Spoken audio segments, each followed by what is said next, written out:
ఓం గం గణపతయే నమః. ఓం దుం దుర్గాయే నమః. ఓం ఆంజనేయాయ నమః. ఆదిత్యాయ చ సోమాయ మంగళాయ బుధాయ చ గురుశుక్రశనిభ్యశ్చ రాహవే కేతవే నమః. ఓం జాతవేదసే సునవామసో మమరాతి యతో నిదహాతి వేదః సనః పరుషదతి దుర్గాని విశ్వానావేవ సింధుం దురితాచ్యగ్నిః. ఓం దుం దుర్గాయే నమః. ఓం రాహుగ్రహాయే నమః.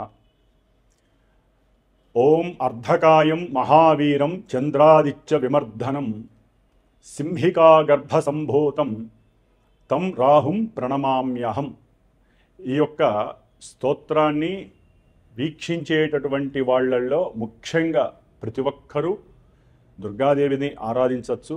ముఖ్యంగా కర్కాటక రాశివారు, తులారాశివారు, సింహరాశివారు, వృశ్చిక రాశివారు, మకర కుంభ మీన రాశివారు మాత్రము తప్పకుండా రాహుగ్రహ ఈ స్తోత్రాన్ని నిత్యము 18 సార్లు పఠించి, అలాగే దుర్గాదేవి యొక్క అష్టోత్తరాన్ని లేదా దుర్గాదేవి యొక్క ఏ మంత్రాన్ని, శ్లోకాన్ని, స్తోత్రాన్నైనా సరే రోజుకి 2 సార్లు ఉపాసిస్తేనే వారు రాహుగ్రహ ఆయన ఆడేటటువంటి విన్యాసాల నుంచి బయటపడే అవకాశాలు ఉన్నాయని గుర్తుంచుకోవాలి.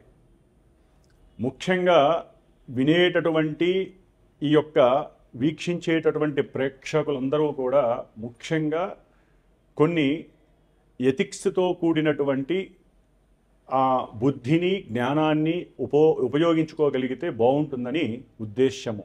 ఎందుకంటే ఈ యొక్క రాహుగ్రహము అనేటటువంటిది ఒక పొగ లాంటిది, సమస్తము వాయువుతో కూడి వ్యాపించి ఉంటుంది. ఎందుకంటే ఇప్పుడు రాహువు కొన్ని నెలల బట్టి వాయురాశి స్థితిలోనే ఉన్నాడు. అంటే కుంభరాశి అనేటటువంటిది ఆయన యొక్క స్వక్షేత్రము. స్వక్షేత్రగతుడై దాదాపుగా నవంబర్ 22వ తేదీ వరకు కూడా శుభగ్రహ అధిపతి అయినటువంటి గురుగ్రహ నక్షత్రంలో ఉండి తన యొక్క మిత్రుడైనటువంటి శని యొక్క రాశిలో ఉండి ఇరువురి యొక్క ఫలితాలని కూడా బ్యాలెన్స్ చేస్తూ ఇబ్బందులను పెడుతూనే వీళ్ళందరికీ కూడా, ఈ రాశిలో వారందరినీ కొంత రక్షించగలిగేటటువంటి పరిస్థితిని కలిగి ఉన్నాడు ఈ రాహు మహానుభావుడు. ఎందుకంటే మనకి ఉన్నటువంటి నవగ్రహాలలో రాహుగ్రహానికి, కేతుగ్రహానికి కూడా ఉచ్చము, నీచము, అట్లాగే స్వక్షేత్రము, కుంభక్షేత్రము అనేటటువంటివి ఏదో మన ఋషులు కొంతవరకు ఆపాదించారే కానీ వీరికంటూ ఒక ఇల్లు లేదు, వీరికంటూ ఒక సంస్థానము లేదు. వారు ఏ ఇంట్లో ఉంటే, ఏ నక్షత్రంలో ఉంటే, ఏ గ్రహాన్ని వీక్షిస్తే, ఏ గ్రహము వీరిని వీక్షిస్తే, ఏ గ్రహము వీరి నక్షత్రాలలో ఉంటే ఆ గ్రహము ఆ ఇంటి యొక్క ఫలితాలని మొత్తం వీరు లాగేసుకొని వారికి ప్రసాదించేటటువంటి అతి గొప్పవారు ఈ రాహువు మరియు కేతువు కూడా. వీరు సర్పగ్రహాలు. అంటే పూర్వజన్మల్లో కానీ ఈ జన్మల్లో కానీ ఈ రాహుకేతువులకి సంబంధించినటువంటి సర్పదేవత, అంటే అధిష్టాన దేవత సర్పములు వీరిద్దరికీ కూడా. కాబట్టి కొంతమందికి జాతకాలలో అనంతకాల సర్పయోగ దోషాలని, అట్లాగే సవ్యకాల, అపసవ్యకాల, అర్ధకాల సర్పయోగ దోషాలని, సంపూర్ణ కాల సర్ప యోగాలని, అట్లాగే జన్మలగ్నం నుంచి కూడా 12 లగ్నాలకి వీరు లగ్నంలో ఉంటే ఏంటి, కుటుంబ స్థానంలో ఉంటే ఏంటి, తృతీయంలో ఉంటే ఏంటి, చతుర్థంలో ఉంటే ఏంటి, అంటే ఈ రాహుకేతువులు 12 లగ్నాలలో 12 రాశుల్లో దాదాపుగా 144 ప్లస్ కేతువు నుంచి చూస్తే ఇంకో 144, 288 కాలసర్ప యోగ దోషాలని అనుభవిస్తూ ఉంటాము అందరము కూడా. అయితే వీరి యొక్క దశలో, అంతర్దశలో, విదశలో, సూక్ష్మదశలో, ప్రాణదశలో వచ్చినప్పుడు, గోచారంలో వీరికి ప్రతికూలమైనటువంటి స్థానగతుల్లో ఉన్నప్పుడు మాత్రమే వీరికి అవి ఎక్కువగా ఇబ్బంది పెట్టేటటువంటి పరిస్థితులు ఉన్నాయి. మరి ఇప్పుడు ఇందాక చెప్పినటువంటి రాశుల వారికైతే గనక తప్పకుండా ఈ రాహుగ్రహము యొక్క ఇబ్బందులు పడేటటువంటి అవకాశాలు ఎక్కువగా ఉన్నాయి. ముఖ్యంగా ఈ రాహువు వాయుతత్వపు రాశి అయినటువంటి అట్లాగే తన యొక్క సొంత నక్షత్రమైనటువంటి శతభిష నక్షత్రంలోకి ప్రవేశించాడు నవంబర్ 23వ తేదీన. అది తన యొక్క మిత్రరాశి స్వక్షేత్ర రాశి అయినటువంటి కుంభరాశిలో ఉండటం అనేటటువంటిది ఇది నిగూఢమైనటువంటి మర్మగర్భితమైనటువంటి రాశి. కుండ అంటే కుండలో ఏమున్నాయో ఎవరికీ తెలియదు, అంత మర్మగర్భంలో ఉన్నటువంటి ఈ రాశిలో శని యొక్క లక్షణాలని, శని ఇచ్చేటటువంటి ఫలితాలని పరిపూర్ణంగా తన యొక్క అధీనంలోకి తీసుకొని మకర రాశి, కుంభరాశి. మకరం అనేటటువంటిది ప్రతి వ్యక్తి యొక్క అంటే న్యాచురల్ జోడియాక్లో మేషం నుంచి 10 కర్మస్థానము, 11 అభీష్ట స్థానము. ఈ 2 రాశులకు అధిపతి అయినటువంటి అంటే వృత్తి, ఉద్యోగ, కెరీర్ విషయాలకి సంబంధించినటువంటి విషయాలను అట్లాగే ఎవరైతే ఏదైతే మనసులో కోరుకుంటారో ఆ విషయాలని పరిపూర్ణంగా ఇచ్చేటటువంటి రాశి.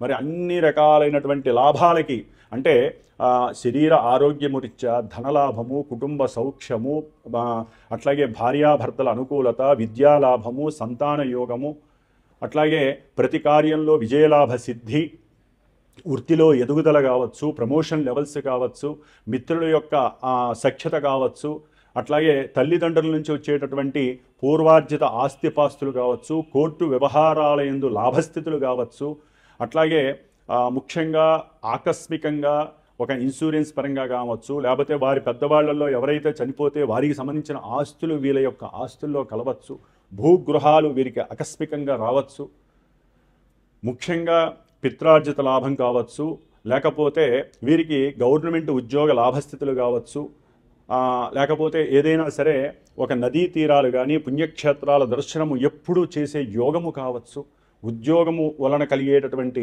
ఉన్నతమైనటువంటి ప్రమోషన్స్ లెవెల్స్ కావచ్చు, మిత్ర లాభము, సమస్త కార్య లాభసిద్ధి, నష్టాలు కూడా లాభాలుగా మారేటటువంటి అవకాశము. ఇన్ని అవకాశాలు ఇచ్చేటటువంటి మేషాది 12 రాశుల్లో ఈ కుంభరాశి అనేటటువంటిది అభీష్ట స్థాన సిద్ధి కలిగినటువంటి లాభస్థానము. ఈ లాభస్థానంలో రాహువు కొన్ని నెలలుగా ఉన్నాడు.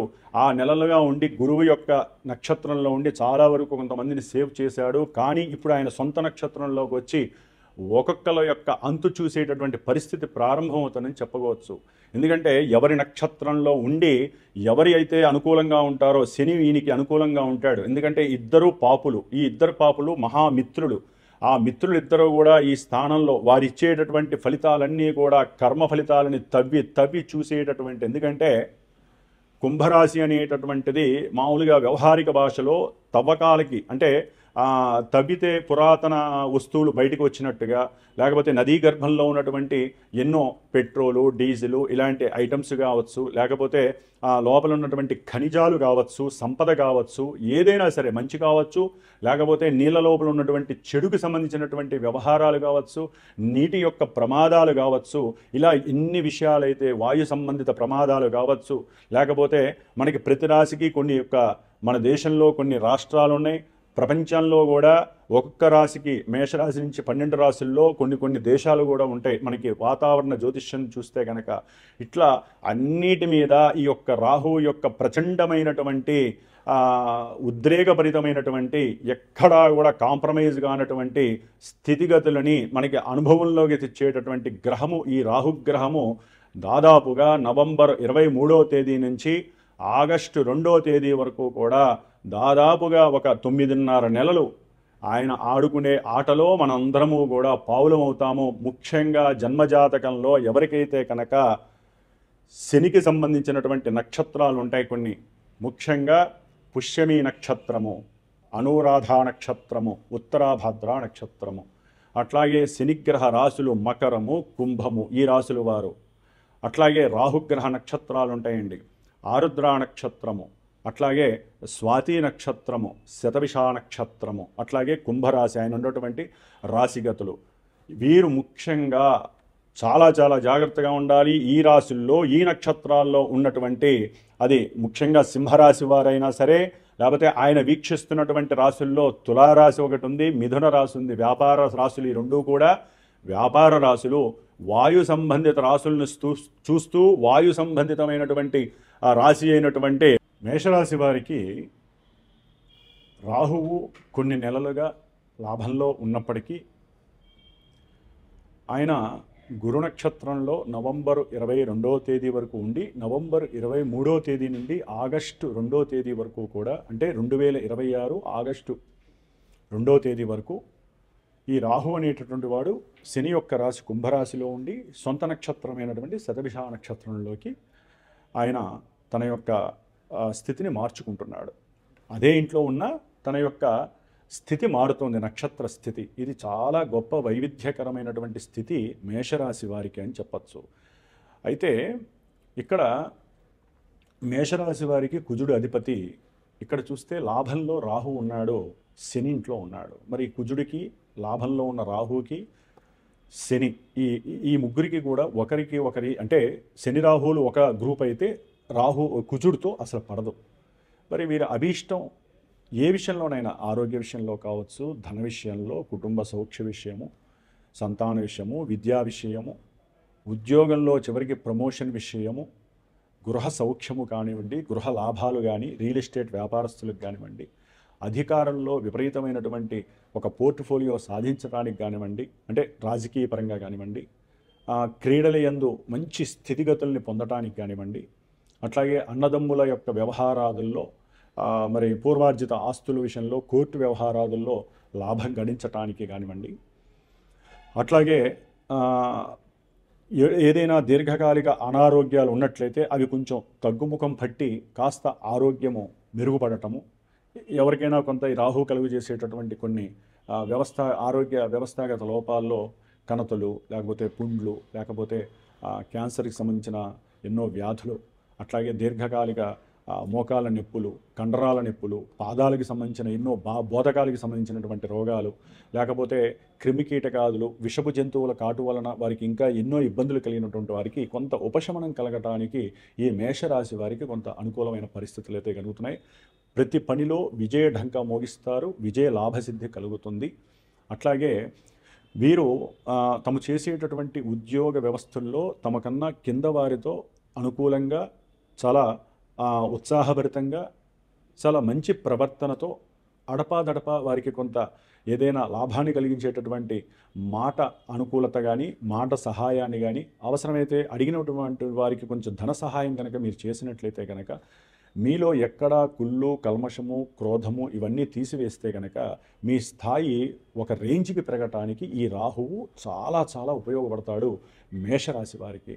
అయితే ఈ మేషరాశి వారికి కొన్ని గ్రహాలు, అంటే ఈ రాహు ఉన్నటువంటి స్థానాధిపతి శని యొక్క ప్రభావం కొంత ఇబ్బందిగా ఉంది కాబట్టి ఉద్యోగంలో అనుకున్న స్థాయి నుంచి మార్పులు జరగటము, కాస్త ప్రమోషన్ లెవెల్స్లో దూరంగా ఉండటము, దానివల్ల కొన్ని మానసికంగా ఇబ్బందులు పడడానికి అవకాశం ఉంటుంది. కాబట్టి వీరు కాస్త సుబ్రహ్మణ్య ఆరాధన చేసుకున్నట్లయితే ఆ మార్పులు లేకుండా ప్రశాంతమైన ఆరోగ్యాన్ని, అట్లాగే కుటుంబ వ్యవస్థల్లో లాభాన్ని కలుగజేసుకోవటానికి, అనుకున్న ప్రతి విషయంలో ముందడుగు వేయటానికి చాలా ఉపయోగకరంగా ఉంటుంది. శత్రు రోగ రుణ విముక్తి కలగటానికి ఈ కాలము చాలా విశేషమైనటువంటి యోగాన్ని కలుగజేస్తుంది. ముఖ్యంగా జన్మజాతకంలో వీరికి ఏదైనా రాహుగ్రహానికి సంబంధించిన పాజిటివ్ వైబ్స్ ఉంటే ఇవన్నీ చక్కగా జరగడానికి అవకాశం ఉంటుంది. ఓం దుమ్ దుర్గాయే నమో నమః.